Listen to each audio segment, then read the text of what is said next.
Catherine Connolly. Agus is dótha tá sé docreide is in áréire osréalaach a bheith anseo I mundí spóireachta agus gá óráid ón Taoiseach agus ó ceannaire ina bháil gan tagart beag ná mór don géarcéim atá ag tarlú Seordan idir an Gréig agus an Turc. Tá sé deacrar glacu lei sin ach I mothúram díríonn sé an spot tholas our mréig chráfacht agus an corrigéil atá siúl agan mar rialtas. Agus níl muíonn agam go bhfuil muid anán ar goch an úsáid mar iirlis síochána sa domhan, a bhallairt atá I gceist, agus tá muid ag tíomhú le lucht an rachmas agus an lámh láidir a imirt na daoine atá híos. Ní hé sin an cúlra atá agamsa, agus is dótha ní hé sin an cúlra atá ag an tír seo, agus chuireann sé olcaram an corrigéil agus ar mréig chráfacht ó híomh na defach agus an bhearna sin sna chóráidí inniu. Ceann comhairle, it's almost surreal to be standing here taking part in a debate about Europe and the future of Europe.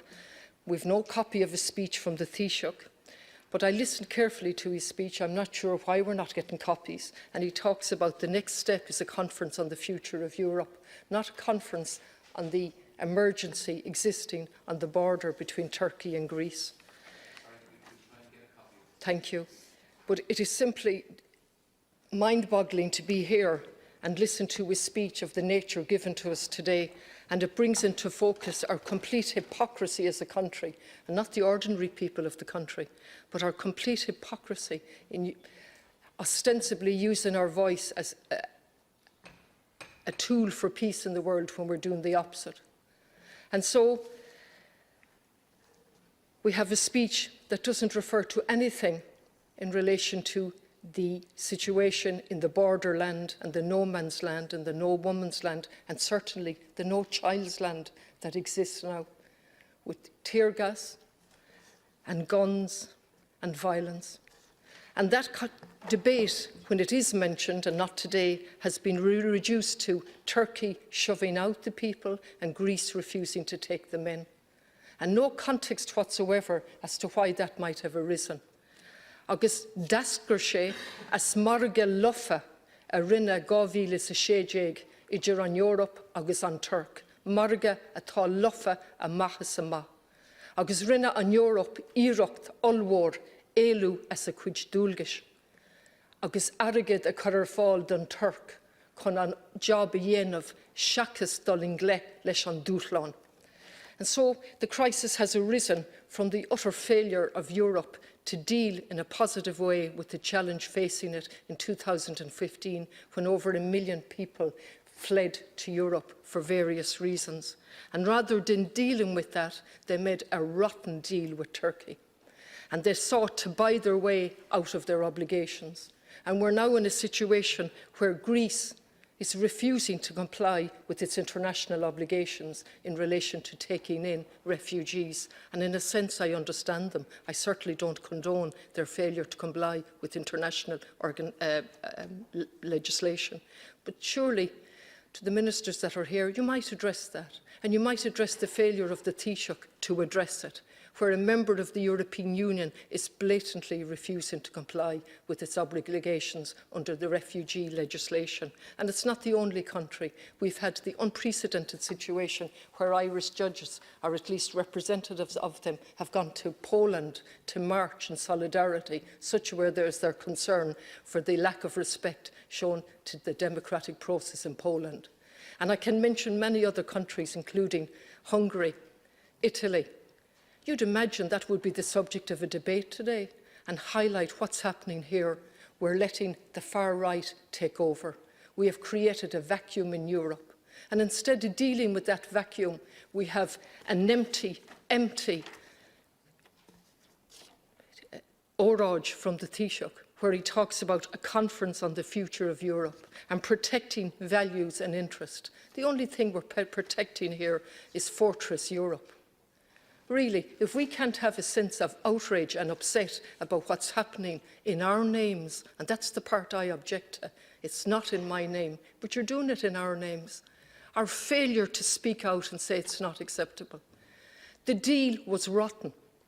You know that, Minister Coveney. You are fully aware of that deal, that it was utterly rotten from the start, and we were trying to buy our way out of our obligations. And any organisation worth their salt on the ground told us that. And they said, this is not going to work, and it hasn't worked. And there was a crisis well before this crisis when Turkey purported to open its gates to let the refugees and the asylum seekers and the migrants out. The crisis was on the ground in Greece that was left to deal with extraordinary numbers of people on the ground in situations that were just not acceptable. And Europe, how many did we take in, Minister? You'd imagine the Taoiseach would have told us that today. A cap was put on of 72,000 under that deal. And even that ridiculous cap we failed to meet. And we took in 27,000 Syrians from Turkey in 4 years, well below the cap. And also it's significant that the countries that stood up and took in those refugees, Germany, the Netherlands, France and Finland. And I say all of this in a context of figures that are so damning, it's difficult to say them. In 6 years, between 2014 and 2019, and these are only some of the figures, 19,140 people are missing or drowned in the Mediterranean Sea. Holidays to the Mediterranean take on a new meaning when you look at that amount of people drowned or missing. 9,140 by the figures I got. I could be wrong. I suspect they're higher. And you would imagine that when we entered into that deal, part of it would have been to monitor the deal and follow up on it year on year to see where we comply with our obligations, bad and all as the market was. But we didn't even do that. And we wait till there's a humanitarian crisis, and then we send over an unelected president to show solidarity, as has been pointed out by one of the TDs in the Green Party, to show solidarity with Greece, but not to show solidarity with the people on the ground. And to praise Greece for being a shield and for being our protection from the influx of these people who are seeking protection under the international law, under which we have the most serious obligations. And do we show solidarity? Do we show any attempt to analyse, or do we use our voice to even question? Small voice that it is. Do we use it to question how could have this happened? And how could the ambassador for Turkey be on Morning Ireland this morning and utterly dispute the amount of money that Europe has given? Surely it would be simple enough to confirm, given the size of the EU and the number of auditors that we have there, and given their attention to detail when it comes to transgression of EU law, that we might have the details written down in paper as to how much money was actually given and why there was a delay on it. I'm ashamed, and I say that reluctantly, to be here as part of this Dáil, while men, women and children are in a no man's land and certainly a no family land, and it's all been done in our name. All for 6 billion given to Turkey, which should never have happened. And in fairness to Turkey, the figures are astronomical as to the number they have taken in. I don't know how they've managed that, and I actually don't know how Greece has either. And what have we done, ministers, in return? Perhaps you might give us the figures today of the 4,000. Listen to that figure, 4,000 that we promised to take in many years ago. How many have we actually taken in?